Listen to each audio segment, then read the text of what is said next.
years ago when it was just a wee little $10 million. Now it's something over $30 million. It's insane how much money you can win just by winning one single grand final. But money aside, though, it's also just such a great game. It's, you know, you got the team-based 5v5 action. You have well over 100 different characters to pick from, so there's a complete boatload of strategy. There's micromanagement skills on the individual level, of course, so you get your superstar players, but then, of course, it's all about the teams, and we got to find out who our team's going to be. Absolutely. So let's catch up on this weekend's qualifier championship for the eBlack Dota 2 with our highlights package. Here we go.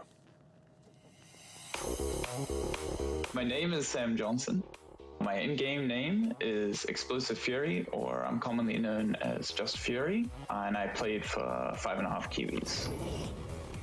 We were confident. Like we were pretty confident. There's very few experienced competitive players in New Zealand. So going into not only the finals but kind of the whole day, we knew there was a low chance of losing. Like it was definitely on us to control the narrative. I mean, the game plan for Saturday and Sunday, so we had 2 days. We had the group stages and then we had the semis and the finals. And gameplay was pretty much the same. Like, I'm the captain of the team. We've done a little bit of practice, but we were pretty confident. So our game plan was essentially, I had done a little bit of research, worked out, like, just gone over some of our games, worked out what we seem to do well with, and just stuck to basic pretty much. In the end, the final was only a best of 3, so it was 2-0. We didn't lose a single game the whole qualifier. I would say the biggest things that has, like, outside of just playing, is I'm in charge of the draft. So the draft is what happens at the start of the game. Both teams pick some heroes and we get a chance to ban some heroes so the other team can't pick them. I spend a lot of time like watching games or going over pro games and just working out what works, why things work, what heroes are good versus other heroes, that type of thing. If there's ever a situation where everyone's quiet or if we don't have like a plan, it's kind of on me to give us a plan and work out how we're going to adapt from whatever situation we're in. So we've got Ningy. He's our position 1. Position essentially just means priority on money. Right, in game you get a bunch of money and position 1 gets the most money. So Ningy is our carry player. His role is pretty much just to farm as much as he can, get as much money as he can, get as rich as he can, and then when it gets like to the end game state, it's his job to kind of actually finish the game. It's his job to be strong enough to be like, yo, I can win the game for you. We have Lose Yourself, so he's our mid player, our position 2, so he gets the second most priority on gold, and he's more of an active role. So he's similar to the position 1 in the sense that he's trying to get very strong, he's trying to get very rich and be very good for us in the late game, but he'll generally be on someone that has lots of mobility, so someone that can move around and actually play, like get in space to join everyone else on the team. We have Xavier. He's our position 3, which is the offlane role.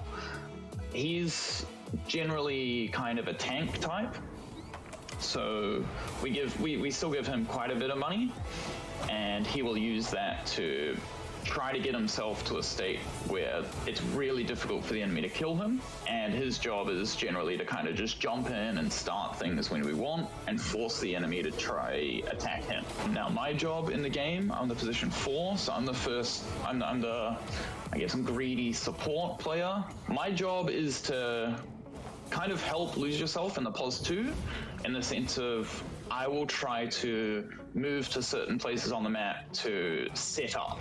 So set up for him to move towards us, or set up for Xavier to come do the frontlining in the first place. So it's my job to kind of run around the map, work out where the enemy are, work out where they're going to play, and be in position to be ready for when the enemy, like before the enemy does something, so that we can make a play there. And then we've got Tobzino. Tobzino's the position 5, so he pretty much gets no money at all. He can practically play the game with nothing, so we generally give him a hero that has a very basic spell set that all they need to do is cast their spells. And his job is pretty much just to protect everyone as best he can. So There's things called observer wards in the game. They give you lots of vision, so you can see what the other team's doing, or you can put them on like high ground so that if a fight happens, you have vision of the other team while you're fighting. He also wants to just kind of hover around either our position 1 or our position 2 whenever he feels like they're threatened. So he's got to look around the map and be like, how do I protect people the best? When it comes down to it, every movement of a single person is a movement that the whole team has to take. Working out, like, being able to understand why one person's movement impacts everyone else's and how to adapt to the situation. Like, a lot of the time, you're not a perfect unit. A lot of the time, people make mistakes or something happens that you don't expect. And understanding how to adapt to all the different situations is like just infinite opportunities infinite situations that you have to adapt to. So understanding what you want to do or what you can think of doing in those situations is very important.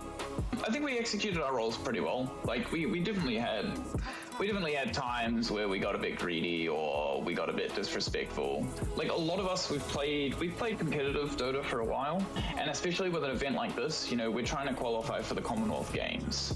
So the emotional factor of winning the New Zealand qualifier, like, it's good, but we expected to win that.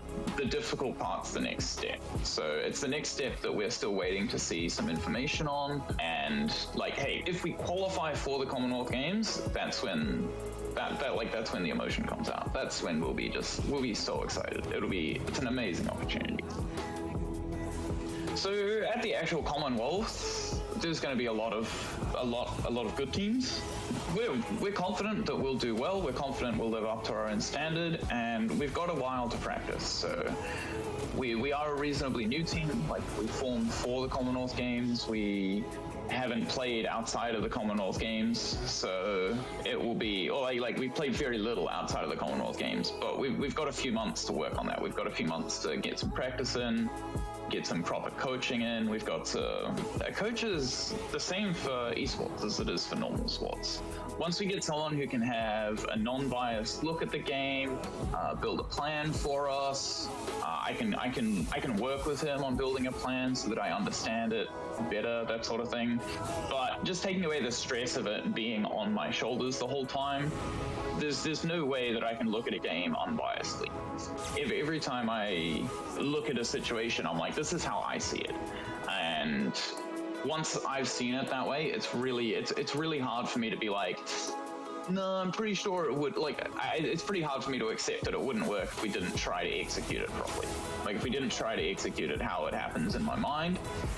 But if you have that outside person doing it, it's like, it doesn't really matter exactly what I've seen, because they've seen something else, and what they've seen is something we can all try to. So yeah, there's a lot of time to practice and gain our confidence, like grow our confidence into a point where we're confident going into the best of the Commonwealth. I mean, shout out to the team, I guess. Like, we've done great. Everyone's put in a lot of effort so far, and I guess for the New Zealand Esports Federation for putting everything together. Without them, the qualifier would never have happened. It's an awesome opportunity to be able to say that I'm representing New Zealand. It's not something that everyone gets to say. I don't know, representing your country, representing your city. It's an amazing feeling just to be able to say, yeah, we are the best in New Zealand. We are the team that gets to represent New Zealand, and we're very proud of that. And there you have it, the words from Sam, or Fury himself, winning through the weekend qualifier. And as he mentioned at the very beginning, they came through without dropping a single match, a group of incredibly talented and they've done a lot of a very experienced crew who came through sort of as the team to avoid, working all the way through into the final match, killing or matching the opponent 2-0, killing their Nexus twice. And then, look, moving forward, as Sam said at the end of that interview, how important it is for him to be representing the country again. It's a sentiment we've heard all night, really. Yeah, and honestly, for Fury specifically, I think it really is something special for him, because Fury's not just a great Dota player, he's not just a great Dota captain, but he's almost like an ambassador for Dota in our region and in our country. So for him to be able to lead the team that represents New Zealand onto the next stage, I think that would mean so much to him. And yeah, it's been a thing for all the other players we've seen tonight so far. I imagine it'll be the same thing for the Rocket League players too. But yeah, for Fury, I have so much faith in that man to be a team that I can really be proud of and get behind and support. So I'm really happy to see him lead the charge and, you know, put New Zealand on the world stage again. Absolutely, and you know, we were really happy to see them qualify through in the way and the style that they did. And I think it was really great to really get some insight into his experience and his journey through the qualifiers, and listening to some of the, you know, the mechanics of the team and how they operate and how important it is for them to be communicating and moving as one as a team. Did anything else you mentioned really resonate for you? Yeah, I mean, that's just the magic of Dota 2, right? The team play is just so absolutely crucial. Yeah, you can have superstar players, but if you just rely on that, then it's not going to be enough. So the ability to be able to train together as E-Blacks, I think that's going to be a real world-changing thing for these guys, right? Is you're actually going to have real professionals who, they have all this experience from traditional sport that they can bring into the world of esports that we might not really have had the chance to have before. So again, that's why I think not only representing the world stage, but I think it could change New Zealand Dota forever. Well, it's a great opportunity for these teams to really have got involved and come along to compete in this, because we did get some teams coming out of retirement, players coming back who hadn't had the opportunity to compete. And so this was a great stage for us to allow them to do so. Just having a look at the results for tonight so far, this is where we're at. So JMK King and Azulu coming through on eFootball in our first game, 3-2 to JMK King. And then into Dota, 5.5 Kiwis, 2-0 up against Knowledge in the final that happened in the previous weekend that we've just seen Sam go through. And then coming up, Rocket League.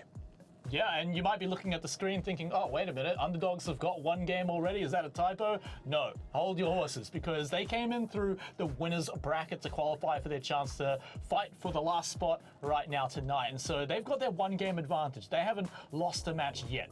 However, their opponents, Rusties, they came through the losers bracket. So they've already actually fallen to the Underdogs. And, you know, I've seen a bit of beef on Twitter. I know that they want their revenge. Friendly banter, of course, but, you know, they're coming back, right? They want to come in through their magical losers bracket journey to steal that spot away. So let me get this right. Underdogs, not the Underdogs. That's correct.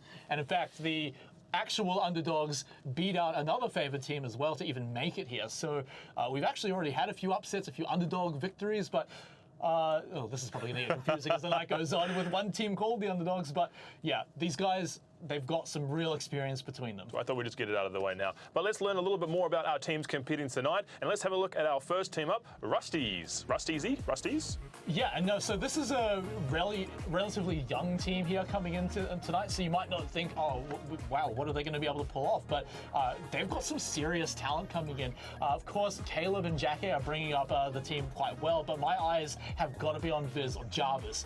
He's won quite a lot of high school competition. He's a very mechanically skilled player individually, certainly a superstar, and really reminds me of another player who came through quite young as well in the past, Amphis, in the Oceanic region. So I've definitely got my eyes on him to maybe pull off some upsets. Your eyes might be on Viz, but I think Jackie's eyes were on us in that picture. Hey, you've got to take the good ones. You do. But that is our first, so like you said, young superstar team come through, a bit of an upset through the losers bracket, knocking out one of the popular teams. Our second team for tonight, Underdogs. Yeah, and so this is where you're looking at, okay, these guys surely the favorites, you know, of course, even though they're called the Underdogs. Kenny, Salmon, and Scarth have played on teams together for years now, so they've already got a huge amount of synergy. They've played in, you know, the professional series, so they've got so much experience coming into this in terms of what it means. It's a best of 7, one of the longer sides of series, so already endurance should be in their favor too. And with DX7 to bring them up as well, I feel like these guys are the hard favourites coming in. Well, you know, you say that, but during the qualifiers that happened in the weekend, Underdogs were actually lost their only game against Rust Easy, and they're the ones who knocked them down into the losers bracket. And so it's going to be, they've already taken a match, they're going to be wanting to get back into this game, and like you said, a bit of a rival grudge match here, the classic trope of the young superstars or raw talent versus the experienced veterans. But we're not going to be alone in casting and commentating this match. Let me introduce you to Monkey Matt, our Rocket League caster specialist. Hey Matt, how you going? Hey, thanks for having me here. Yeah, it's awesome to be here and see this Rocket League action. It's already been great in the eFootball earlier, and we saw the Dota, so I'm really excited to get into it for Rocket League. Yeah, and I know you're a big, when you talk video games with Monkey Matt, there's got to be cars involved, right? A big racing sim player as well. It's actually interesting now that you're on the show with me commentating. I've commentated your races before, but now Rocket League. I mean, what got you into Rocket League? What made you like it as, a real big esport? No, it's funny you mentioned the cars, because it is the cars that originally appealed to me, the car soccer. Yeah, when I was watching it early on when it came out, seeing some of the skill moves of the top players, and I've continued to watch those top players over the years as well. And in the RLCS, the sort of the World Championship, there's so much skill, and some of those players for our region competing from New Zealand today. So it would be cool to see what they can do just in a New Zealand versus New Zealand match. Yeah, I mean, to see who's going to be that New Zealand champion, who's going to be taking that E-Black spot. We're just getting the match ready now, so as soon as we're ready for kickoff, we'll be getting into it. But moments away, Monkey Matt, do you have any predictions here? You've been doing your research. Are the underdogs really the underdogs? No, I think the name might be misleading. They might have been the underdogs going into the original qualifier format. There was another team with Sprat and Remick that were looking hot, but now that they've come through that upper bracket, you've got to back them as the not the underdogs, as the favourites. And like you were talking about earlier, Scarth and Kenny being that team duo together, I think that's going to be quite a factor. And with just like that, we're ready to go into the first match. So we've got Rusties playing in the blue and Underdogs playing in the red. So let's jump into it. Already straight onto the offense coming in, but quickly shut down. Are the defenders going to be there in time? Monkey Matt, man, we're quickly into this match already. Much quicker than eFootball, I've got to say. Straight into it, and it's going to be straight end to end. These two teams are going to be feeling each other out a little bit to start with in game one. Of course, best of 7 format, so there's going to be a long way to go. And yeah, just this game one is just trying to get into it, get your mechanics going, get those sort of high ceiling shots. You can see already them boosting high into the sky. And at the moment, it seems to be Rust Ease who have a bit better territory at the moment. Yeah, just for now, but it doesn't take too long to be able to snatch it away. A little bit of a cheeky attempt there at the net, but I don't think that was really going anywhere. You really need to set up the passes here, even more than your traditional regular football that doesn't have rocket-powered cars, right? You need to actually get the real passing plays in here. Yeah, solo plays can certainly happen, but we've got to see them set up as a team. That could be where underdogs really shine as the favorites, right? So now that they need to win these 50-50s in the air, where they've got to steal it away from their opponent, because for now, actually, you're right. Rusties are the ones in possession. They're making shots. Means underdogs don't get a lot of opportunity themselves, but hey, at least they're keeping it out for now. Oh, there was just a quick sort of turnaround shot there, but it has been Rusties most of the time. Can we see some possession here from underdogs? There's a bit of a mix there from DX7. That's going to take the pressure right off, and straight away Rusties right down the other end. Really controlling this match early, it feels like. Yeah, they're actually stealing every opportunity underdogs gets. Rusties are there to steal it away, winning it in the air again and again, actually, as another one happens. Finally, we might see Kenny Salmon grab it, but it's just straight back into the hands of Rusties. Yeah, it's bouncing around the net, but all 3 players are nearby, so there should be no reason they don't hold on to the ball here and make their own opportunity play here. Although, with Kenny Salmon now with his own aerial play here, Scarth waiting in the wings with a whole lot of boost ready to make the passing play. They might actually have the opportunity off the back wall. No, just a little too high. That's why you bring 3 teammates, but okay, let's make it the 4th pass to make the shot. Oh, I thought the early chance there was Kenny who went up in the air early and was looking dangerous, but it required like 4 shots off the backboard there before they could get it in. Keeping the pressure on. We talked about them being sort of not having much possession, but they don't need much possession when you can just slot it in like that with 1 chance, really. You know, my real question is going to be, does Kenny Salmon still run the exhaust that just spews out kittens? Because I remember that one a few years ago and it was beautiful, but I don't think he's actually running it this time. So a little bit sad, a little bit disappointed at Kenny, but maybe next series, maybe at the Commonwealth Esports Championship we might see it. But we'll have to get there first. We'll have to win the series, because right now, underdogs, they do have the lead. And it was off a great little team play. And you got to imagine, it could have even gone on after first pass, where they just shot it a little bit too high. Yeah, absolutely. The individual skill on this team, honestly. As we see Scarf faking it, is he going to get that? Gets the shot on, but Caleb's there ready to save it. And the teamwork on attack, but also the teamwork on defense, being able to have your teammates back there. Caleb, last man, had to save it in the end. But 2 minutes to go, 1-0 to the Underdogs now. Can Rusties convert some pressure into a goal? It's going to start becoming more and more crucial. Goes right down the other end, though. Is that going to be in? It How is. does that go in? DX7 just a little bit too late there to save that one away. And now we get a little bit of a look at the players too. You can see, yeah, Underdogs, they're looking a bit stoked at the moment because they know a 2-goal lead is massive for them. They know they're coming in as the favorites here with all their experience too. So to come in and make a statement like that straight away, it's got to feel good. Oh man, and it's a little bit surprising as well because it's almost against the run of the play there. It's been Rusties having the pressure, but just a long pinch with no one at home at the back to save it has gone in, and 2-0 down. That's a tough position to be in with only a minute and a half left to go.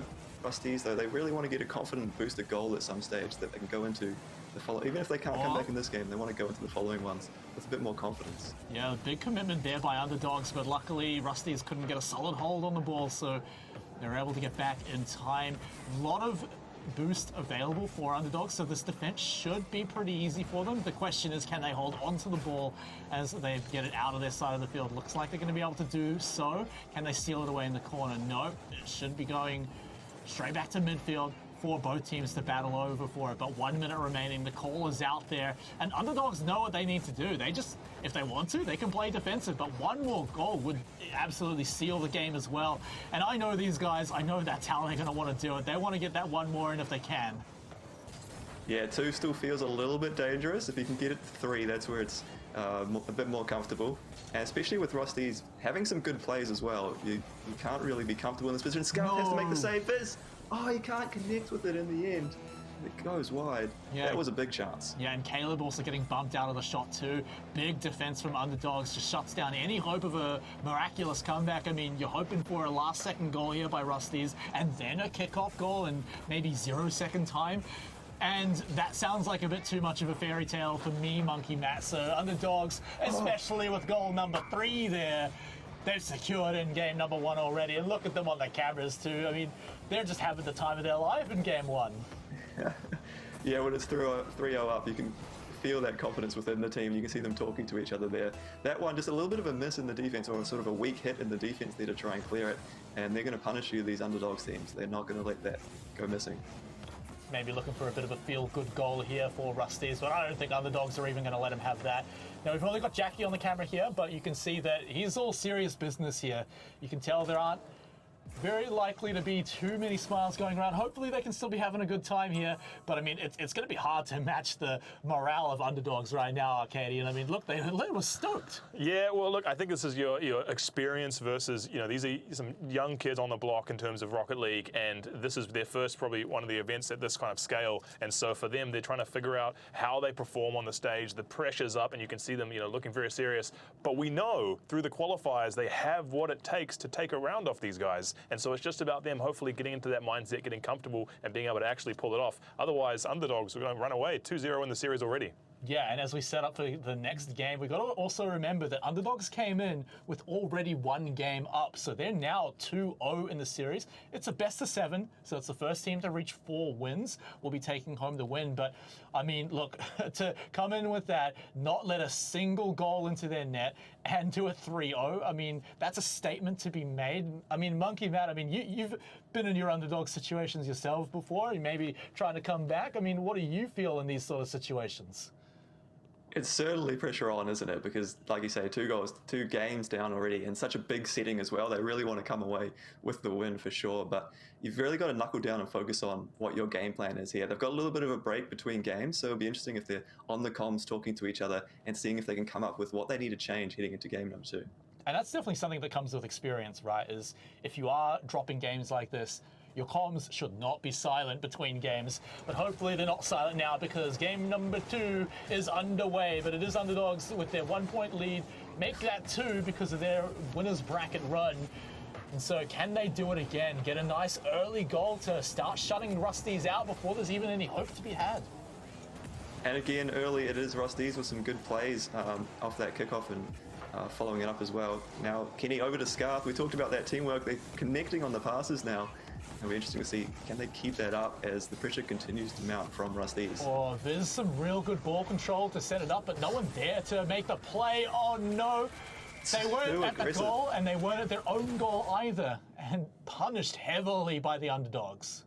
Yeah, it was looking like a good chance for Rusty's. They wanted to get up on the attack. You can see that's their mindset, is they're all trying to get in there and help each other out on attack. But if you're all up in the other opposition's half, there's no one back in defence, and straight away punish. We see again and again, it seems to be that this underdogs team, they can take any opportunity. If you give it to them, they're going to get the shot on target. Kenny's got it. He's going to get it off the backboard. Does he have a setup? No, man. Okay, Caleb came out of the sky from nowhere, so he's going to be able to pull that one off. Would have been a lot of boost used to make that save, but definitely worth it indeed. Can they steal it away from underdogs in the air? Because I feel like that's going to start to be necessary. Scarf, he's just got a full tank of boost as well. He can make some pretty big plays around here if he's got a chance to grab the ball away, or if anyone on his team does. But hey, worst case, he had enough boost to get back just to make the save if he needed to, and here he is. He's going to keep it away. DX7 as well. All three members of underdogs nearby. That was almost an own goal there. A little bit of a miscommunication, it seemed like, between the teammates. That was very close. Yeah, I think they got a little tangled up around the net. There's been a couple of close chances here for Rusty's. They just need to get that final shot off. The region's greatest sporting rivalry continues in a brand new arena. Tonight, Australia and New Zealand will face off in the Mcrae Cup. Join with the Trailblazers. History favours the brave as esports takes its rightful place amongst the great sporting codes. Who will win the Mcrae Cup?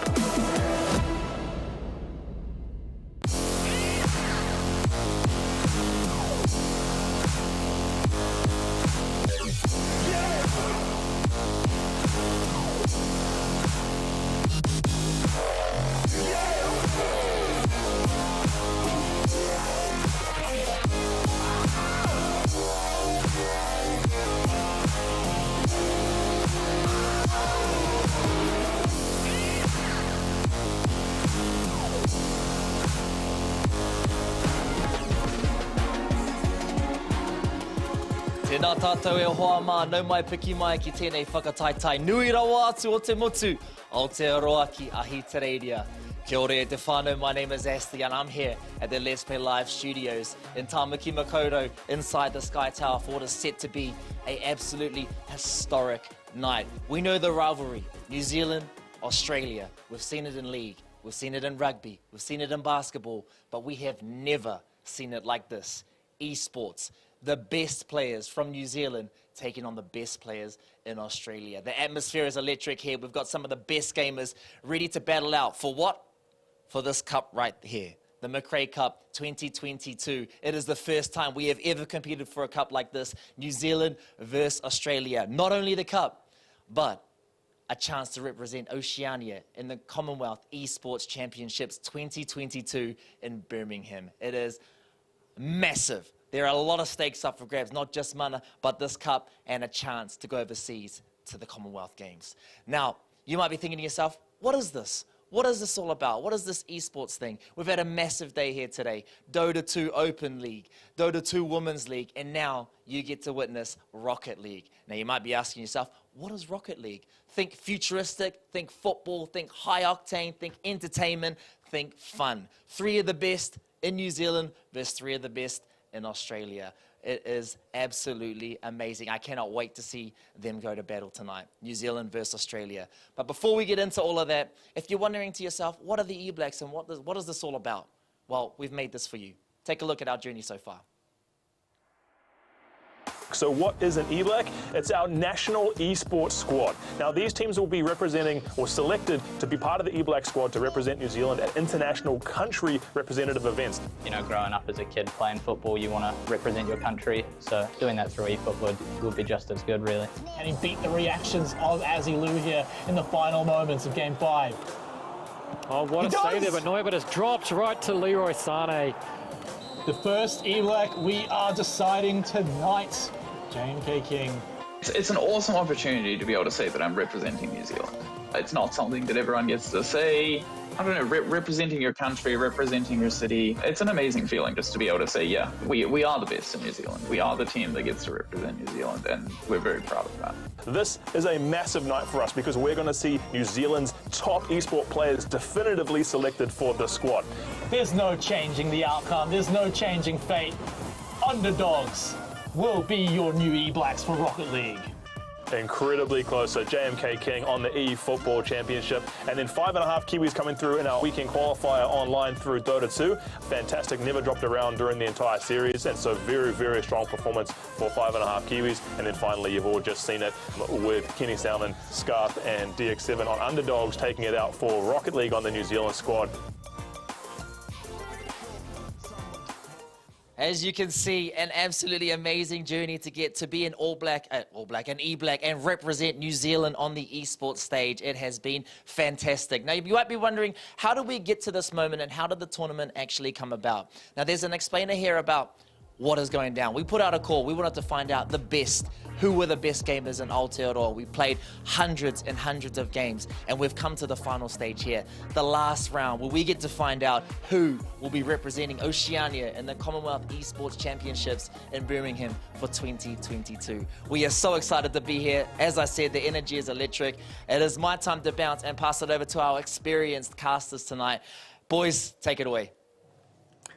Thank you, Ashley. And man, what a pleasure it is to be back. Cthulhu, I mean, look, you're Cthulhu, I'm Smite. Let's get that out of the way straight away. But man, I am so excited again to be here for another battle. New Zealand against Australia. It's honestly my favorite thing ever. Yeah, the never-ending rivalry between the two countries. And look, it's always been good fun, really getting to see who gets the better performance, who gets to, well, all the bragging rights, really. And honestly, well, with Rocket League, I'm excited to see how will both of our teams perform. Yeah, and that's important because if you look at the results from today's matches, we started off on the Dota 2 women's circuit, and New Zealand went down against Australia 0-2. Australia cleaning that series up, and wouldn't you know it, we moved on to the Dota 2 Open division. And well, they did the same thing. Australia got us again. And so we move on to Rocket League here this evening, and it's our final chance, New Zealand's final shot at getting a hand on the Mcrae Cup and getting a spot at Birmingham. So a lot is on the line for these Rocket League teams, both New Zealand and Australia. But before we get into any of that, I want to remind everyone about how all the action in Dota went. Here are a few highlights from today's games. Earlier today, we saw Team Australia and the E-Blacks face off for the first time in the Mcrae Cup, the first international esports test match between the two nations. The day began with the women's Dota 2 game, with New Zealand coming in confident, but Team Australia proving too strong after a close 60-minute game to make game one. E-Blacks have been going on the map for a while, and here they are. Again, yeah, it's a 1v3, nice solid push, plus as well the ability to kind of check around if there were any wards. Meanwhile, there is a hunt for magic with the copies of the TVs, just continuing to put up the numbers, and already in comes the group fight. Actually, an attempt to isolate is coming around, but is it enough to kill the Terrorblade? Just barely, but the Phoenix ult is coming around.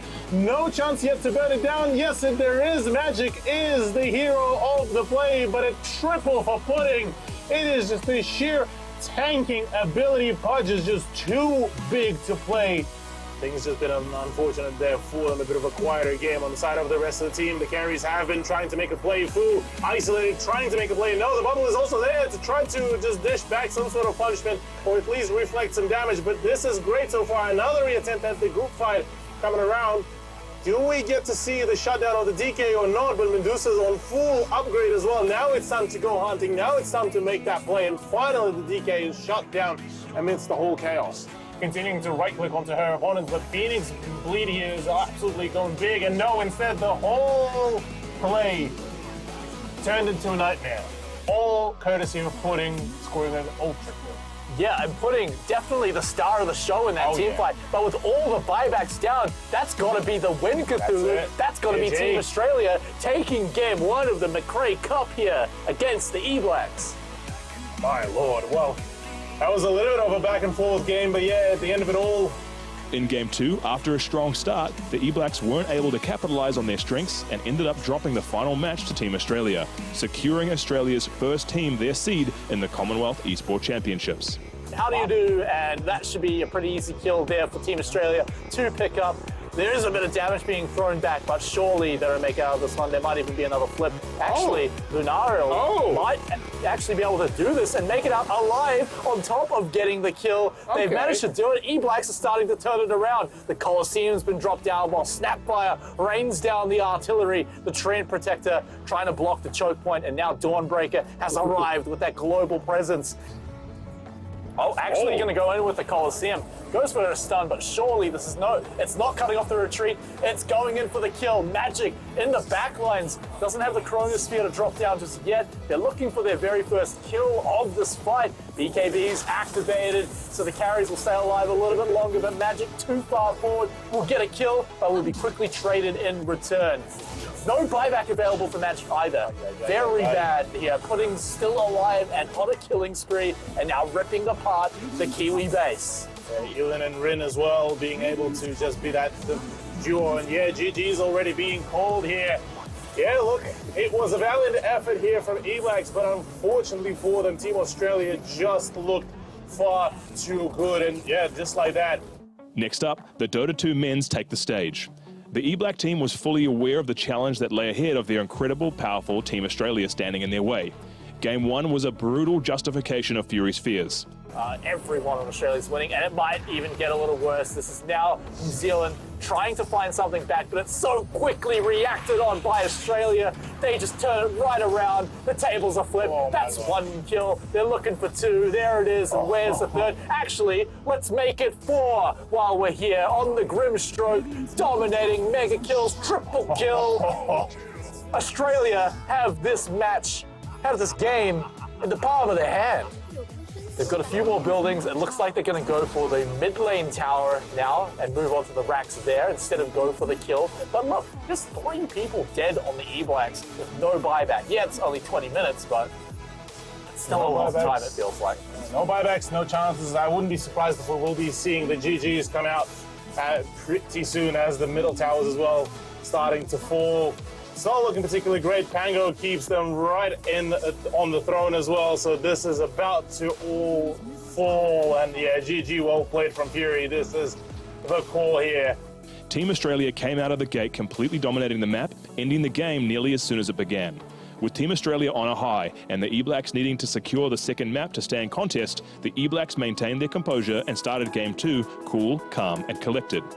Not looking particularly too good. Less than half HP, needs to back away, but as it stands, okay, well, actually the engagement now turned around. Yeah, now all the abilities have been spent by Alchemist and Spag, so now they can throw it out as they retreat, but with the reinforcements from the mid lane, the E-Blacks are taking 2 kills for themselves. Very nice, very clean as well. A much closer matchup through Game 2 as the E-Blacks took the lead, but unfortunately wasn't able to hold it for long, as the dominance of Team Australia became too much to contain. I would say game of their life, but I think that was the last game where everyone was having that one on Team Australia. But E-Blacks fighting back hard this time. Fury has been cooking up a storm too, but there it goes. Do we get a big carapace stun? We need it on Calvin, but no, it doesn't matter. We need it on the Alchemist too. And now it's just E-Blacks running away, running for survival once more. Team Australia ending the game in confidence and securing Team Australia's second spot in the Commonwealth Esports Championships. They're just going up mid lane again. They're not even really worried about going to side lanes because they are that far ahead. They can fight team fights right in front of their enemy's front door. Team New Zealand melting before our very eyes in what could be the last team fight. Absolutely full of wreckfest. Yep, Team Australia now walking in with big sacks of gold and beating the E-Blacks over the head with it in front of their very own fountain. But E-Blacks, this is their turf. They've got the healing. They've got the immortal fountain laser. They can fight back.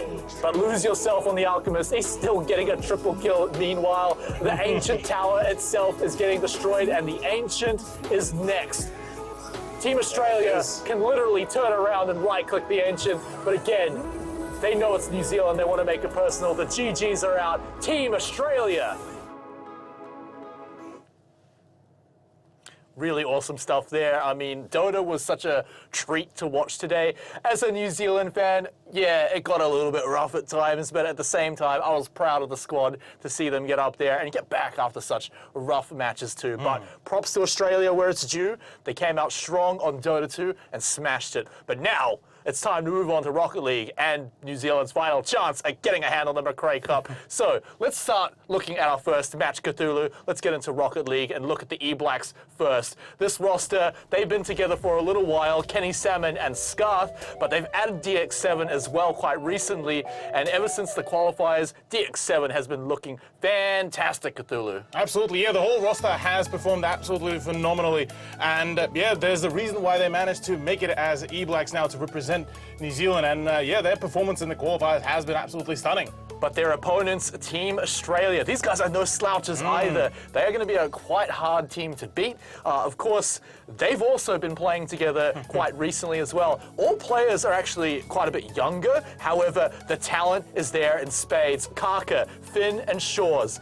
These guys have a team together called the Kaka's Minions, and they have been getting some really good results, some really good upsets against some pretty big teams. So pretty high hopes for this Australian team. Can New Zealand stand up to them? That's going to be the question, Cthulhu. Yeah, it could be a little bit of a David and Goliath kind of battle here between the E-Blacks and Team Australia as well. So certainly there's a few possibilities where Team Australia might just be able to yonk away a third dub for themselves, but obviously we here would love to see a good representation of E-Blacks as well in the Commonwealth Games in Birmingham as well. So look, honestly, I'm keen to see, because I mean, looking at the Australian representatives, they have been within the scenes around 1.5/2 years as well already, so have seen quite a fair bit of the coordination and quite a fair bit of a success on the side of the NZ boys. Look, they already at least have the chemistry between the two core players, and like you alluded to before, DX7 being added up as that extra, I suppose, like a wildcard player, could do quite a fair bit of work. Oh man, absolutely. The synergy is all there. But let's look at two superstars here. This one powered by TAB NZ. DX7 for the E-Blacks, Kaka for Team Australia. Now DX7, we already talked about him, right? He joined for the qualifiers. He's been playing with Kenny and Scarth for quite some time now. And man, he had a great individual performance there. On the side of Kaka, you know, he's the leader of the gang, right? You know, this is a player to watch for. You've got to watch out for him. It's not called Kaka's Minions for nothing. Absolutely, yeah. Look, the game of that was, well, 1.5 years within the whole Rocket League community, and certainly has seen plenty of action within some of the 8-year events, albeit not managing to make it top 1 position, but 3rd to 5th places consistently has been the big storyline for Kaka and the company. Yeah, no, they've been smashing out their practice throughout the seasons as well. So both of these teams are definitely well versed in their Rocket League. But let's get into the head of one of our New Zealand players here and see what they've been thinking about the match, because it's our last chance. How are they feeling? A little bit of nerves, a little bit of excitement. They're quite a good team, as we all know. I think they're one of the best teams in the region, but I think we've got a good shot if we play to how we want. The results they've had outside of obviously the Commonwealth, they play RLCS, which is a major tournament in OCE in the world.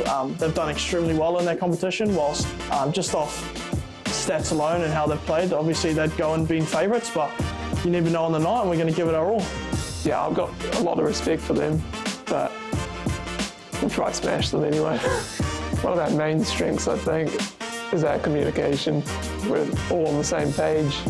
We just know where each other are at all times, pretty much. I definitely feel like if we're communicating on our best, we'll definitely get our best result. When we're communicating and we're on the same page, we definitely play our best. So if we can go in and just make sure we're communicating and make sure we all know what we're doing, I feel like we'll get the best result out of that. There's a lot of practice that goes into it. I think we're going to be doing a lot of replay analysis. There's not too many set roles in Rocket League. You do have a tendency to sit in a certain area of the pitch, I think. Personally, I tend to sit back a bit more. I think I'm a bit better on defence than I am on offence. I know DX7's pretty good on offence when he's firing. And then I think Scar's just a really solid midfield player. Bit of trouble for the opposition.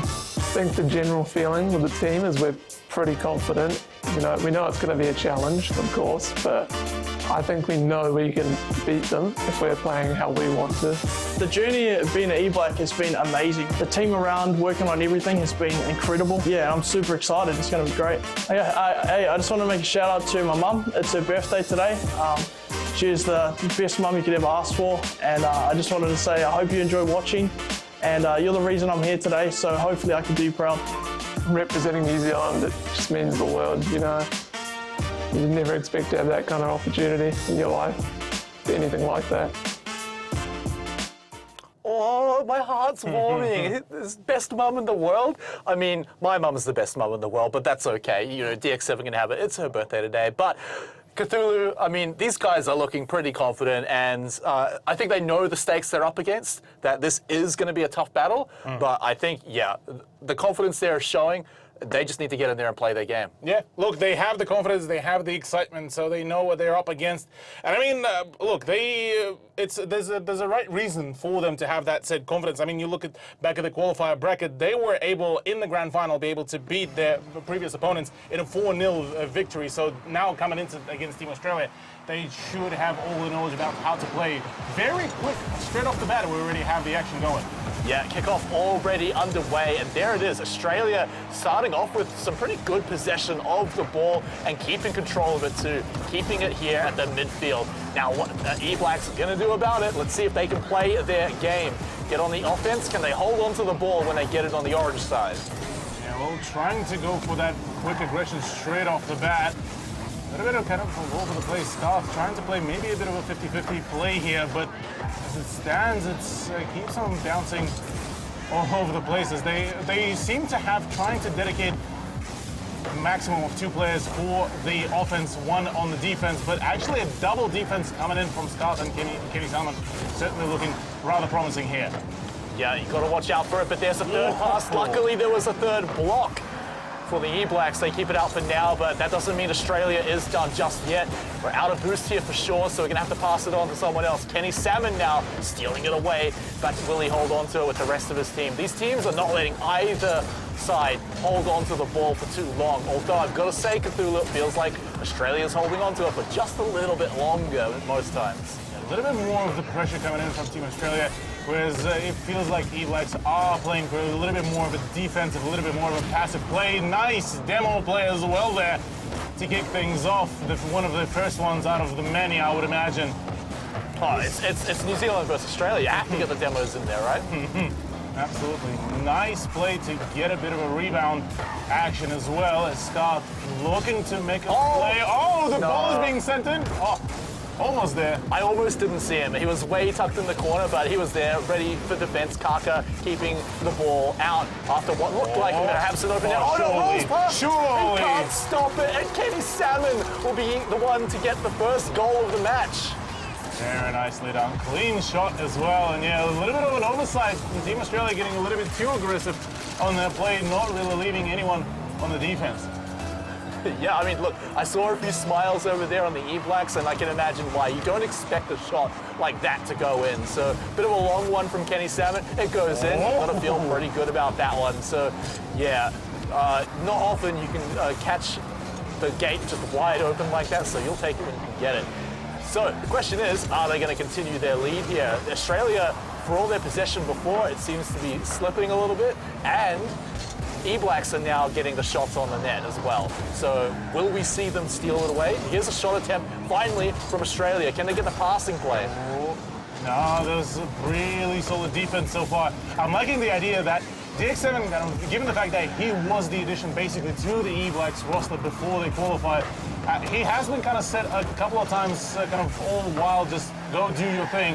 And then on the whatever the occasion is, being called back to be that third defense. So a very dynamic play here coming around from E-Blacks, which is great to see. But so far, I mean, as long as DX7 in tandem with somebody like Kenny Salmon can keep on applying the pressure, this could be big, albeit a shot coming in now, unfortunately, to no avail. Very clinical defense.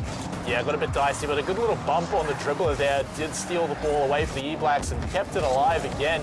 So they're actually buying plenty of time here with the 1-goal lead. And if they can get another one in here, this may even secure game number 1. A good 50 into a double commit there by Team Australia. They might be slipping a bit, so E-Blacks could capitalize on it here. They've got it again in that side, but now if they can keep it on the halfway, the demo onto Kenny, though, should shut things down pretty quickly. Now it's Australia's turn, a bit of a waterfall to pass it down, but no shot in just yet. Save the gain, or it might have been slightly off place too. A shot comes out from the E-Blacks, but it's just pushed to the side, Cthulhu. This is tense. This is absolutely tense indeed. Finn trying to bring the ball back out from the position of absolute dire moments here. Scarf as well. Well, only 1 minute remaining. If no score will be found, this is going to be a first point for E-Blacks to score, and this could get a bit dicey for Team Australia.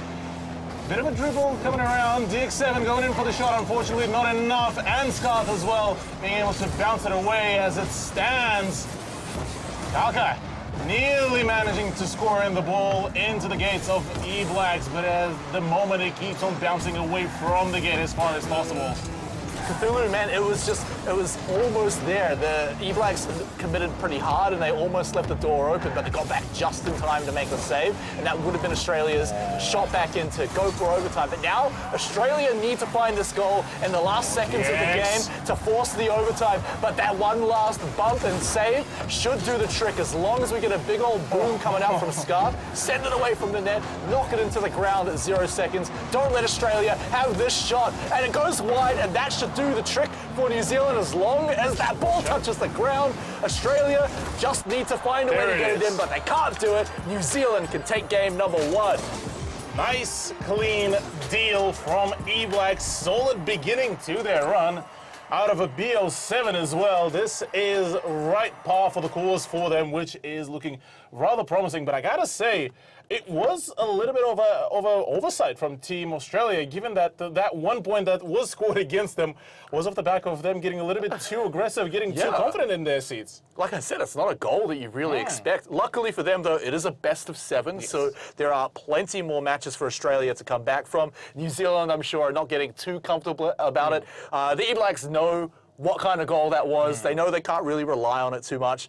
But it's a good feeling because Australia didn't get anything in, so E-Blacks are looking pretty strong on that. For Australia, though, I mean, they need to be looking at something on offense, because that's a big fat 0 in the score. Yeah. Look, I mean, on top of it all, I mean, you look at the performance of Team Australia. Whilst, yes, they were able to beat some of the biggest names in Oceania's Rocket League scene as well during the qualifiers, their attack after that goal was scored against them, they looked completely defeated because they fully understood how it was all done. And from there on, their whole kind of playstyle was almost extinguished because right before that, they were all going all guns out, guns blazing. They wanted to get as much as possible of those chances to get the goal in.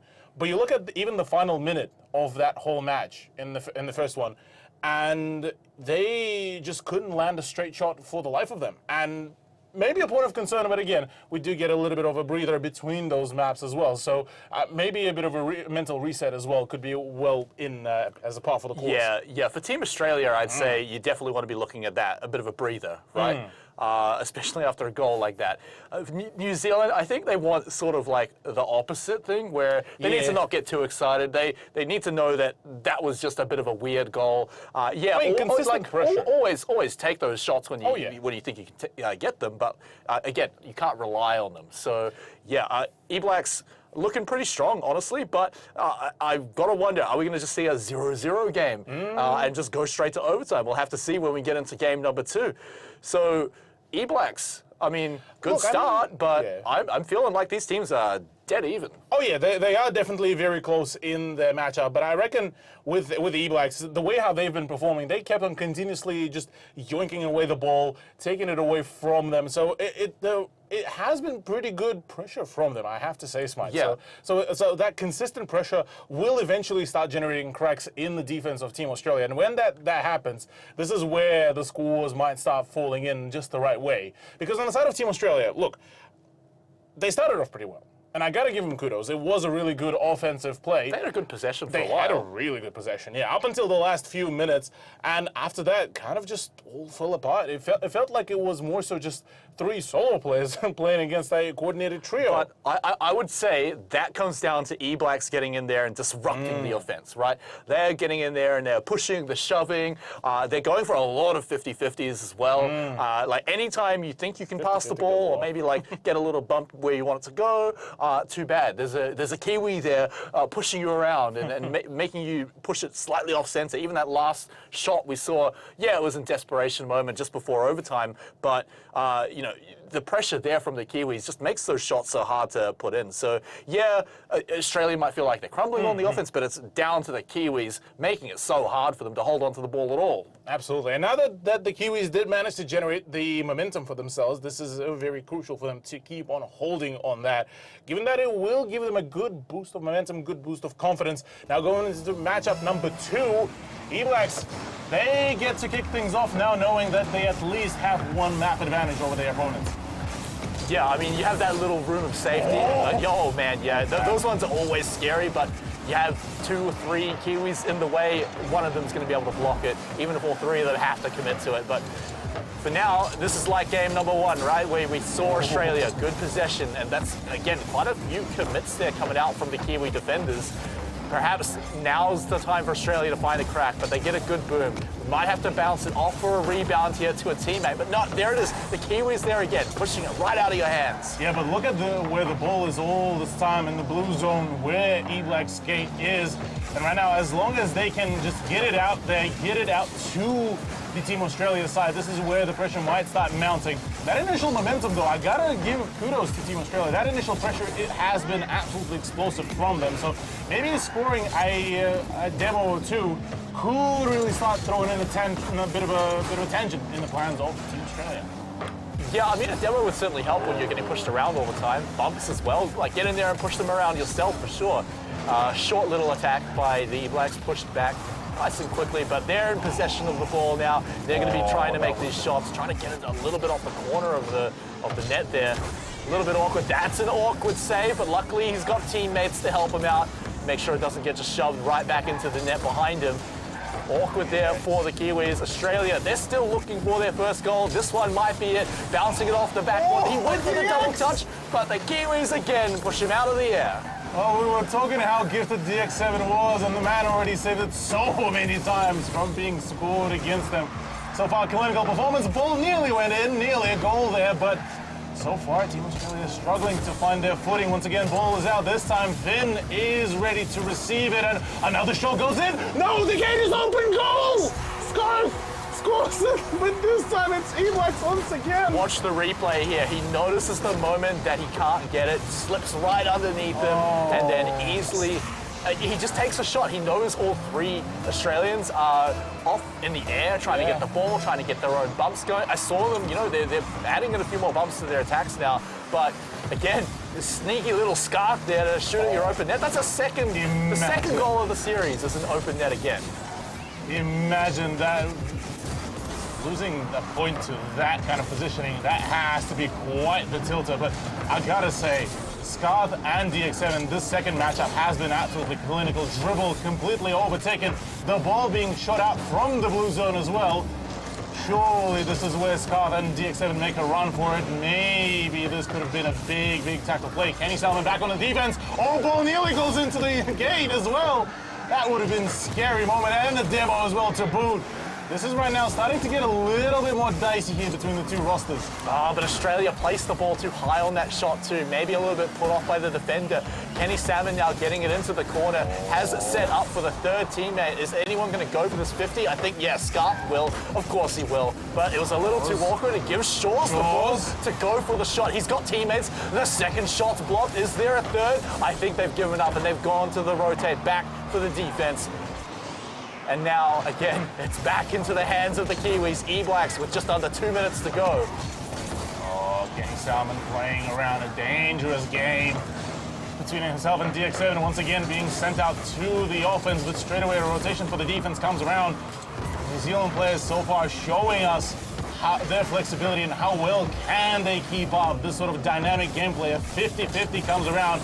So far, keeping the ball still in the blue territory. The ball goes in. No! Phenomenal defense there from Kenny Simon, and now the ball is open for the taking. You saw the bump try to come in as well, and it still wasn't enough. It was such a good shot on the net too, but the Kiwis still managed to defend it, and they still hold that 1-goal lead again from the open net. Another steal with a good 50-50. Not much boost left for a lot of the Aussies here in the defense. Kenny Salmon up from the roof. He gets pushed away though, stolen the ball, but still in the hands of the Kiwis. If they can make this a second goal, that would lock in game 2 almost surely.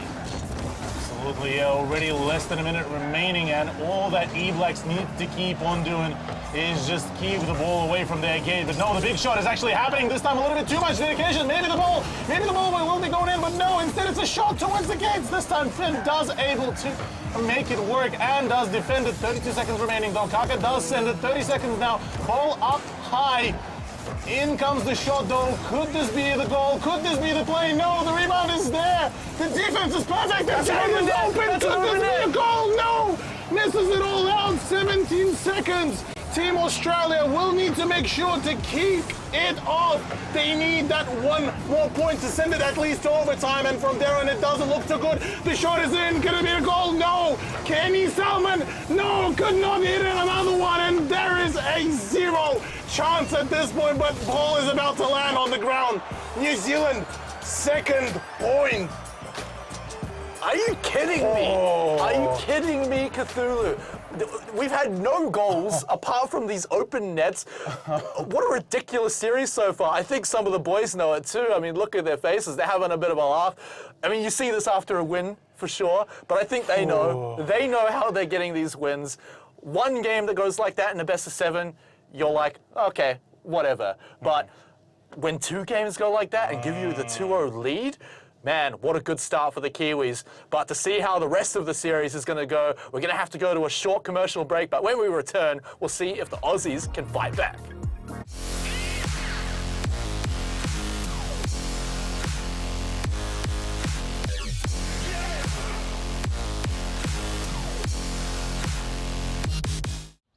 Morning, Ricky.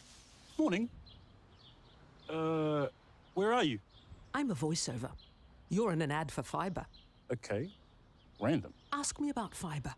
What's that? Glad you asked. It's a tiny cable right under your feet that connects New Zealand to fast, reliable broadband. Let's go. I thought you said it was a tiny cable. It is. This is a metaphor. We can do anything in an ad. What's that? That's New Zealand's internet. Is that it? It's all we need right now. New Zealand's internet tickles. But as the country's needs grow... Yes, whoa. Our country's fibre network is capable of delivering way, way more when we need it. It's bigger than any of us can imagine.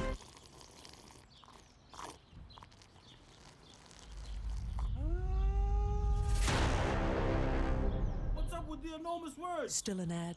Oh, okay.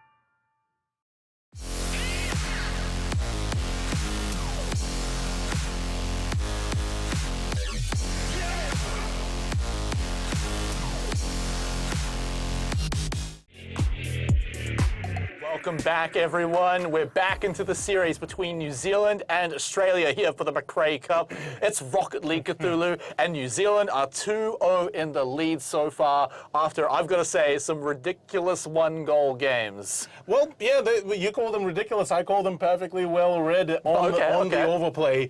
Because I gotta say, Team Australia, the moment they started applying that initial pressure, the initial momentum that they have been bringing in on the first 2 maps, so far has been absolutely leading, really. They kept on pushing the ball into the zone of E-Blacks, and from there on out, at the moment they kind of dedicated too many players too many effort into just going full offensive.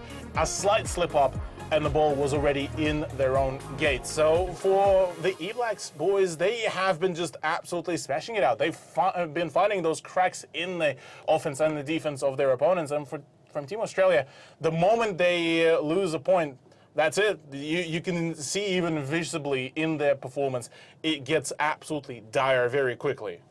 Now, another thing that they talked about in the interview for the E-Blacks was that they said if they can play their own game, then they should be in this with a good shot. And that's all about confidence, right? And not feeling awkward. They look pretty confident to me. They look pretty comfortable to me, Cthulhu. Let's get into game number 3. E-Blacks once more. They are 2 in the lead after 2 goals. 2 goals so far. Another strong start from Australia, but this time that possession finally gets that ball in the net, and you can see the relief on their faces. That first goal, it always feels good to get.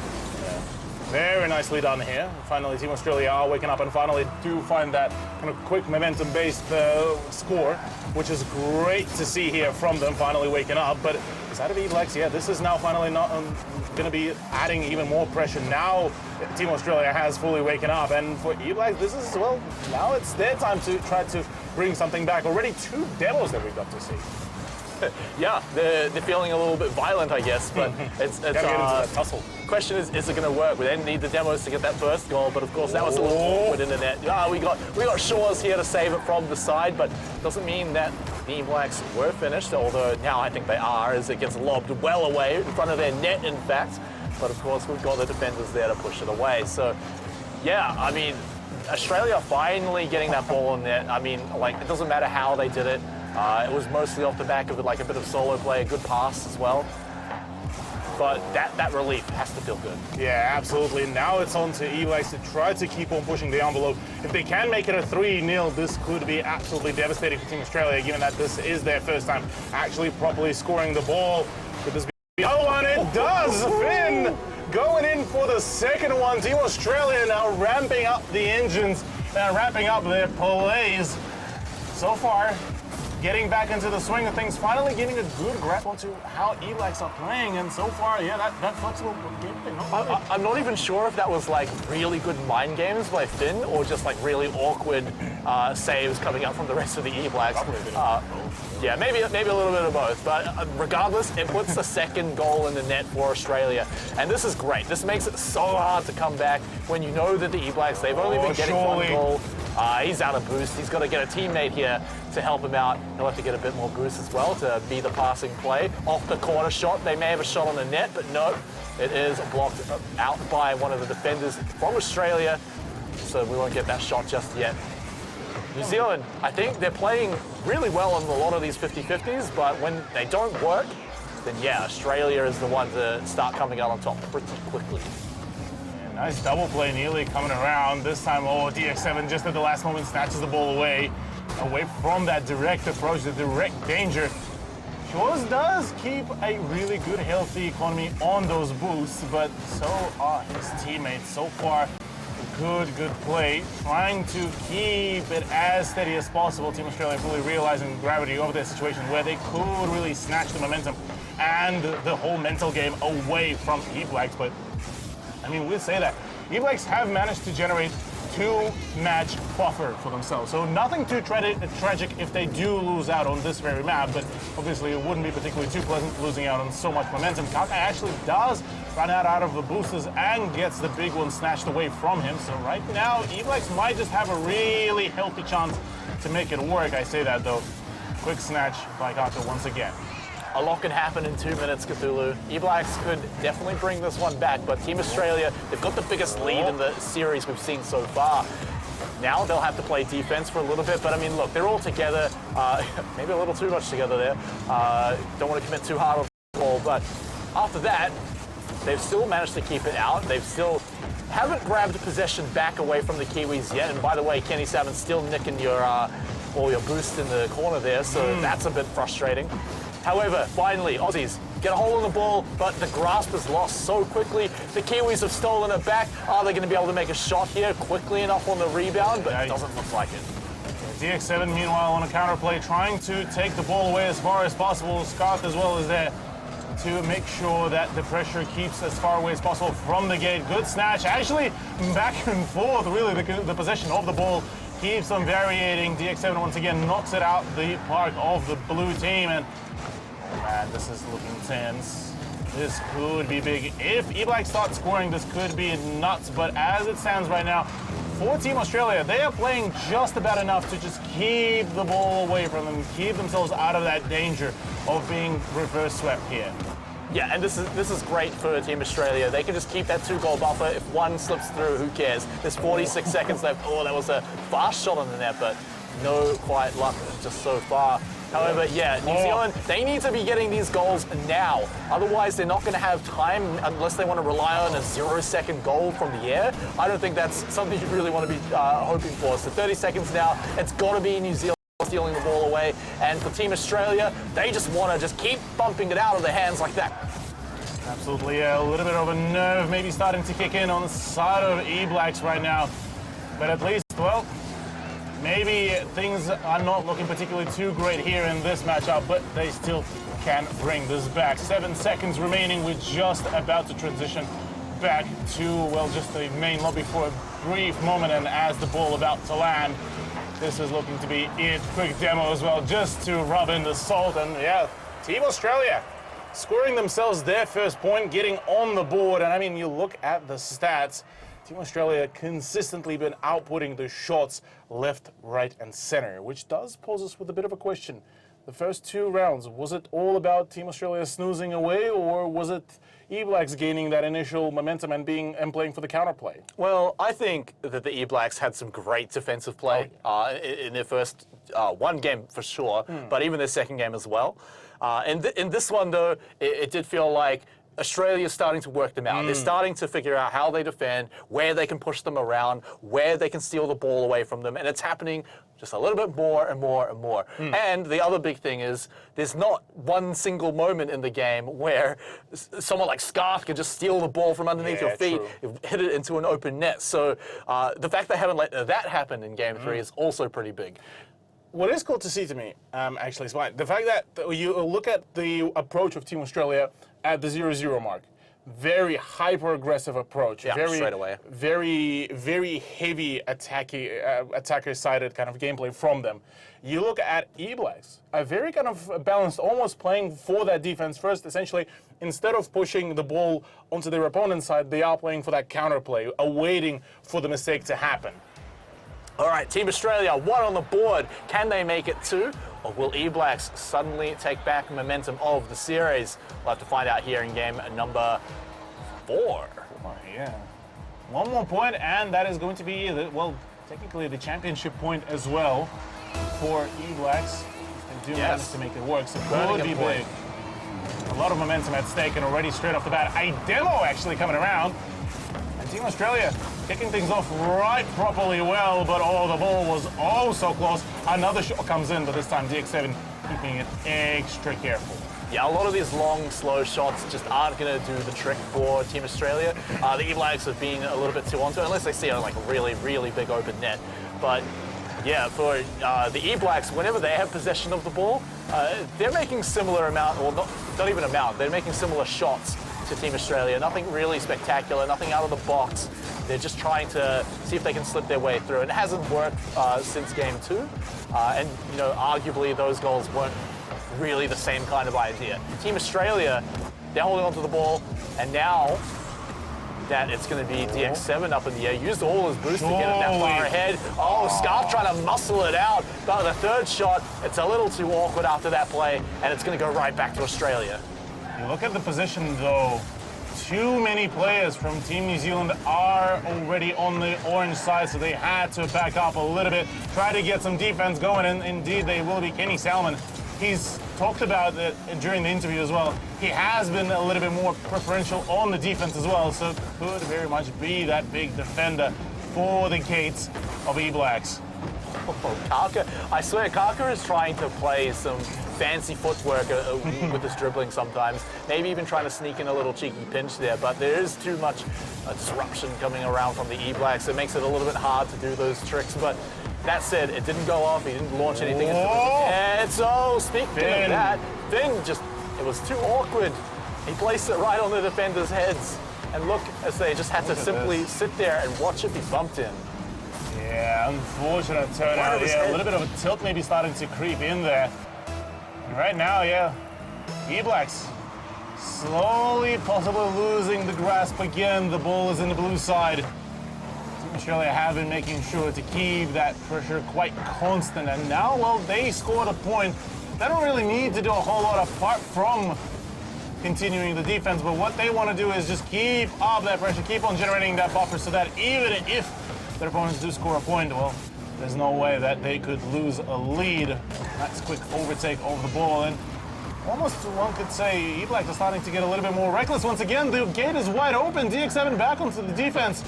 Can he keep the ball covered? No, yanked away. This could be a rebound play easily, but no, Scarf will be able to reclaim the ball and go for a cheeky dribble, try to get it out of the control of the other team, but no! Kaga with the goal! And look at how Scarf tries to pass it right by him, thinks it's nothing of him, and Kaka's just like, are you kidding, mate? Of course I'm gonna take that shot. And it gets chomped up too. I think someone's car got chomped up as well. But a second goal now for Team Australia. We've seen what this could look like back in Game 3. They just play defensive, and there's no way to slip it by them. E-Blacks just haven't managed to... Yeah, good quick save there by Kenny Salmon at the last second. Yeah, E-Blacks, they got to find something quick, Cthulhu. Yeah, they have to come up with something very quick, because that would mean if it does end on a 2-0 scoreline here, this will be equalized scoreline. Nice goal by DX7 though. A quick overtake and a very momentum-based push. Perfectly aligns here, and a rebound as well. Yeah, timed off the demo as well onto shore, so he knew at most there'd be 2 defenders. So even if it missed, they'd have the chance at a rebound. But a powerful shot as well makes it hard for the second defender to even get there in time. A great shot from DX7. Yeah, great, phenomenal play there. DX7 once again trying to keep the ball afloat in the neutral space. Back into the swing of things, another attempt to play for the Team Australia's gates could be happening, but their defense has been so far very clinical. A demo could really find that big opening for the play, but again, it has been relatively rare to see a demo from Team Australia, more so, oh rather from E-Blacks, more so from Team Australia, as they have been getting quite aggressive on their switch arounds. Oh man. Yeah, and now it seems that Australia have tightened things up a little bit. Nice. They just need to play a little defensively. There's the demo onto Kaka, like you said. Defender not there. And they see that the goal is all theirs. Nicely done as well. Once again, yeah, off the back of that demo. And courtesy of Shores as well. It was basically free-low given away to Kenny Salmon. 2-2 though. Smite, minute and a half to go. This could reach critical mass here. Do we get our overtime here, Cthulhu? We haven't been blessed yet, and it's already game number 4. So with just over a minute left to go, DX7, we saw him hit a 6-shot before, drops it down to his teammate, a little bit wide on the shot though, and Scarf just not in the position to make the shot either. They'll have to rotate back for a bit of defensive play. Both teams are going to be quite cautious here on the 2-all. Indeed, they will be. 1 minute remaining now.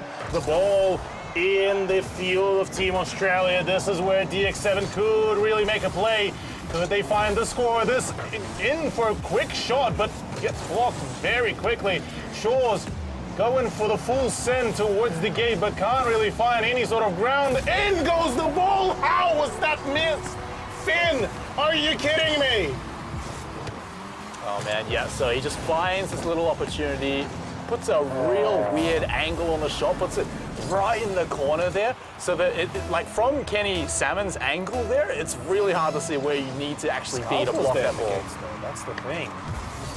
Great accuracy. Oh yeah. Yeah, placed that one perfectly. So now the lead back to Team Australia, up against the Kiwi net again. However, they've given it away to the Kiwis, so now they're going to be able to send another shot in. Surely Surely, boys will get it. Oh, so many rebounds, so many opportunities, and a wide open gate, but unfortunately no return on investment. But that's their shot. They needed to get that one. They've got 10 seconds left. Otherwise, they're playing with 0-second ball airtime, and nobody wants to have to do that under pressure. So it looks like we're going to have to go to it anyway. And Kaka knows exactly where he wants the ball to go, to the ground. Australia pick up game number 4. Well, this time it was getting much closer. Finally, E-Black starting to play for their own confident kind of momentum play. But again, losing all of that momentum, all that advantage in the matchups as well, now equalizes the scoreline between New Zealand and Australia 2-2, with now 4 more rounds possibly to play it out. And, well, possibility of minimal rounds, just 2, if Team Australia will keep up their domination. But this is looking very tense so far. Yep, we are down to a best of 3 Cthulhu, and now we're going to see who's going to take it out. Will it be the E-Blacks or will it be Team Australia? We'll have to find out after the break. Come back when we return.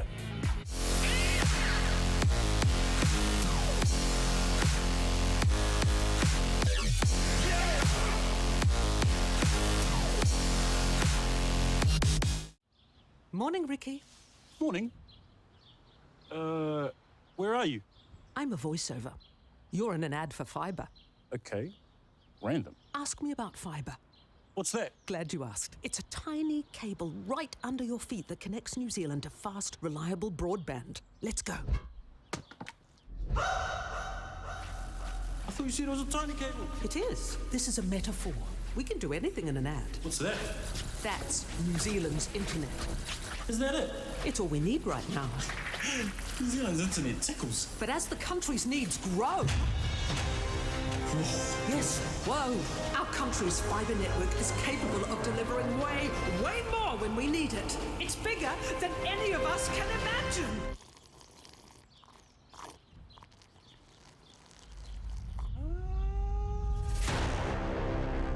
What's up with the enormous words? Still an ad. Oh, okay.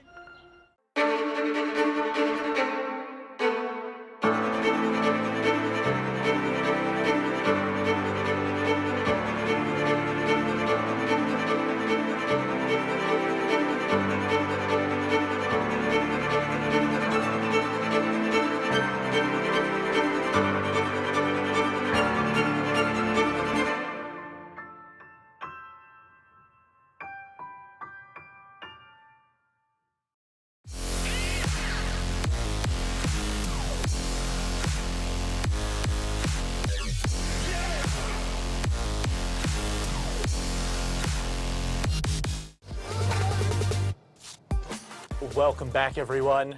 We are tied up here in the series of Rocket League for the Mcrae Cup between the E-Blacks and Team Australia. On your screen right now, or just before, were the E-Blacks, and you could see, yeah, there's the odd smile, but the tension is there, Cthulhu. Yeah. It's 2-2. Nervous smile, maybe. There's only a best of 3 left, realistically. The next team to pick up 2 more games will be the one to take it out. So, I mean, at this stage, I mean, yeah, the Kiwis must be feeling the tension, but surely the Aussies are too.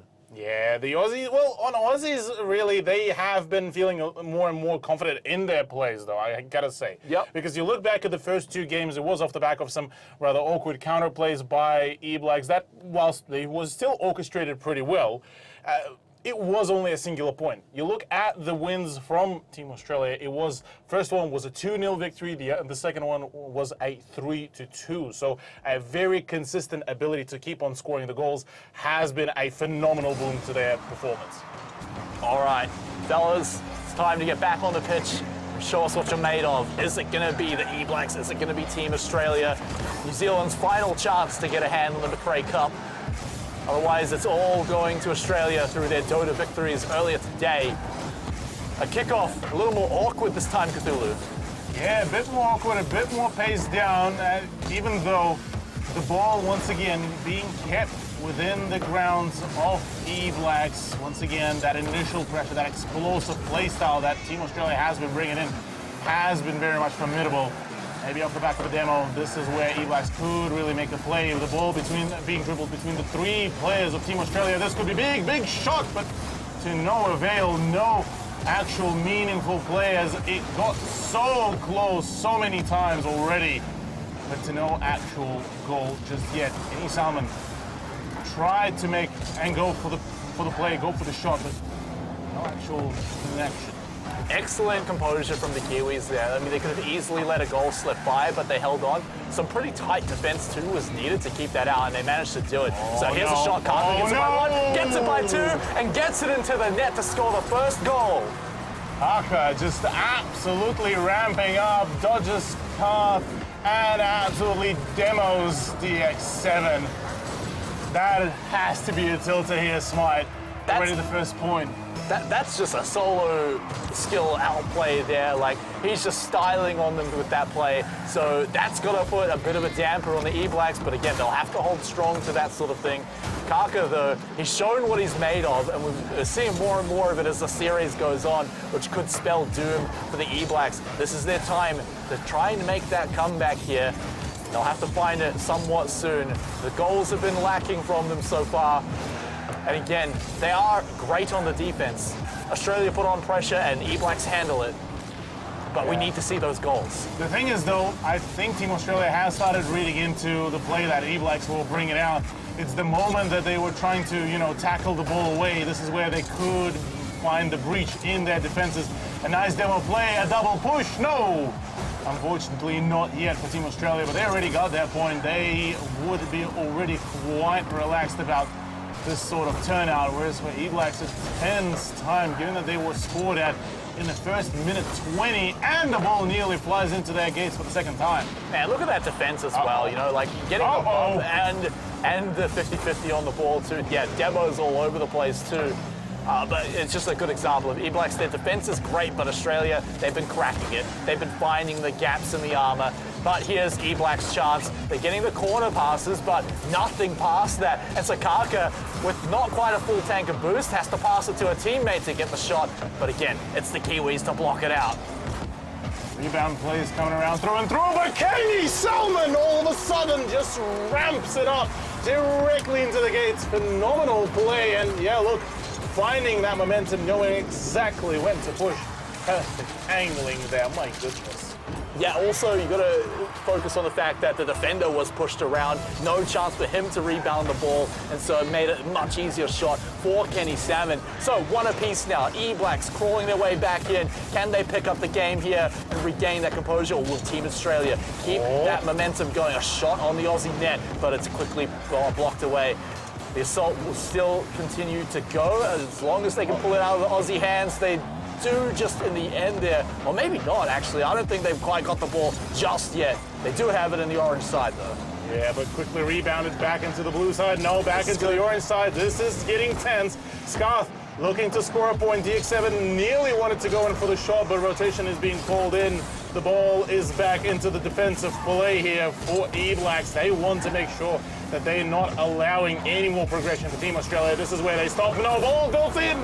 Finn is just a magician in Rocket League. The man is just able to find so many angles that at this point, E-Blacks are being just simply outclassed. And the angle that it comes in from the top makes it again so annoying to block. That's and the second time he's yeah, like it just makes it awkward for the defenders. And now Australia, another goal lead. You could see it was frustrating on their faces and the cameras too. Finn tries to make another shot similar, but this is going to set up another one, maybe two shots. No way! Don't let that go in. Don't let that go! No way! Heads in your hands, faces in your palms. The Kiwis know what happened there. We don't need to remind them.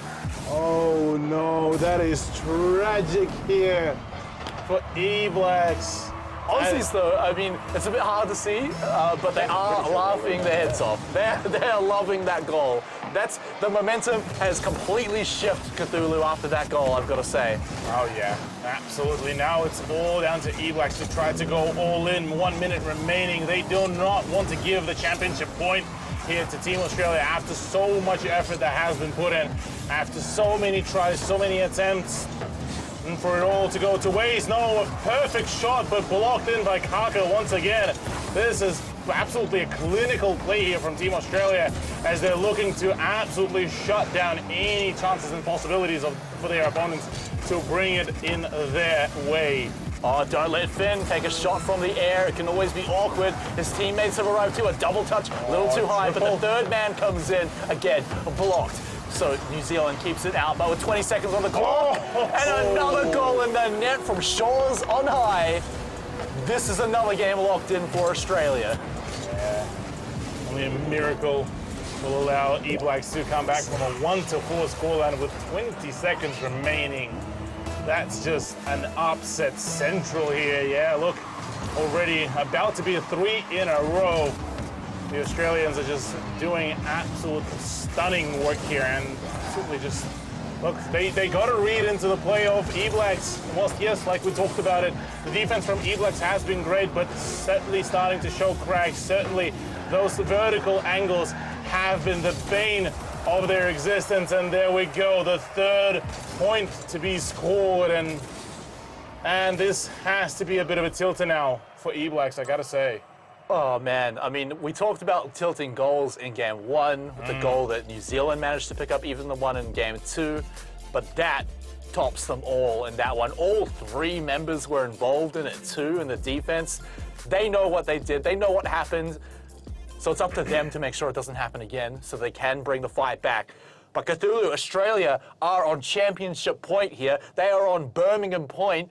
They win this next game, they are going to Birmingham. They're locking in their 3rd and final spot for Australia in the Commonwealth Esports Championship. For New Zealand, though, it's do or die. This is our last shot as Kiwis. As Kiwis, yes, indeed, the final chance to really make it all work, to really pull that comeback, and already, yeah, a little bit, quite a fair bit of frustration. I said a little bit instead. Yeah, no, it's quite a noticeable amount of frustration on the faces. Understandably so. Look, yeah, they started off so well to only have it all absolutely yanked away from them by Team Australia. But gotta give props there to Team Australia. After those 2 rounds, it almost felt like a bit of a awakening call for them. Yeah, and it did kind of slowly ramp up too, which was really good to see. But the player that's really starting to shine again is Kaka. You know, we featured him on a head-to-head matchup against DX7, powered by TAB. And so now Kaka's really showing off why he was on there, right? He's having a fantastic game, putting off these stylish shots. And yeah, not all of them are going to get in, but the ones that do look fantastic. Oh yeah, absolutely. The man has been putting in the effort into each and every one of his plays, owning his craft further and further. Finally, we do get to see a little bit more kind of up close to the neutral line congestion on the ball, but the stands, oh, perfect shot is going in! Kenny Selman! We're back, from boys! Nowhere. We're back onto the board, boys! We're back into the swing of things! A phenomenal play, and yeah, a bit of a misplay there from Team Australia. But really, what a phenomenal start. Really good steal from Kenny Salmon as well. And again, notices that the net's open, so make it a 2-for-1 deal, steal it and get the goal. Best bargain. Good kickoff there from Team Australia, although quickly defended, pushed out. Do the E-Blacks hold on to this one? Looks like it's still a little bit contested here. Oh, is it? Shores just does it. He just does it, uses the opponents as basically the extra debris to play it off, and yeah, look, it just splashed right in there. All happening, by the way, in the first minute of the round as well. That was also, you know, a really good setup as well, just straight off the backboard, about as straight on as you can possibly get. So set up a really easy shot to just get it by the defenders. Great one, a quick shot by Scarf, but it's dead on, and the defenders are dead on, so they'll keep that one out too. Here it is with the Kiwis. They've now backed up to try and push this one out. Scarf, though, does get the retake rather quickly as well, but Kaka is able to resend it back. Another one, a rebound play. Is it going to be enough, or is it just going to be used by Team Australia to re-push the ball back into the blue zone? Doesn't look like it, or maybe it does. Shores, him and Finn, they have been an absolute magical duo, really scoring. Oh, yeah, I mean, we're hyped. Oh, hang on a second. What? DX7, okay, I want to see how he got despite 3 defenders on the replay. We're a bit far away on the camera. Just sneaking it in. Oh my lord. Yeah, so one of them had already kind of committed, and the second one was turning around, and the third one just wasn't there in time at all. So, look, I mean, hey, if you can capitalize on a shot like that, that's the way back into the series for the E-Blacks. Yeah, now the E-Blacks are starting to get angry. Now it's their time to make it work. Finn from nearly on the brink of a goal, managing to push up the ball, and all of a sudden, the ferocity has been found again. The Kiwis are angry, and they're wanting to get that ball in. Kiwis are angry, all right. I like it. 3 minutes are still in this game. Cthulhu, we've had a lot of goals already, so we've got plenty more to come now too. Shores with a quick demo should make this attack a bit of a short one. Hey, let's even it up. Get Kenny Salmon out of here, but the shot's too wide by Finn. But that's why you bring teammates, and a teammate as good as Shores is as good as ever. Absolutely phenomenal. Despite the initial demo that actually went in favor of E-Blacks, Team Australia managed to quickly capitalize on that. Yeah, and another splash in there, keeping the scoreline so close. This has to be by far one of the most tense ones, and E-Blacks fully understanding it. If they lose this one, this is it. That's GG. Yeah, you're not going to Birmingham either. Yeah, Australia have the buffer as well. No way he gets that one. And no, okay, good. I was worried. But hey, it took so long. Shores could actually set up with that one. You could see the frustration on Scarf. He wipes his face a little bit, wipes his forehead. He knew what happened.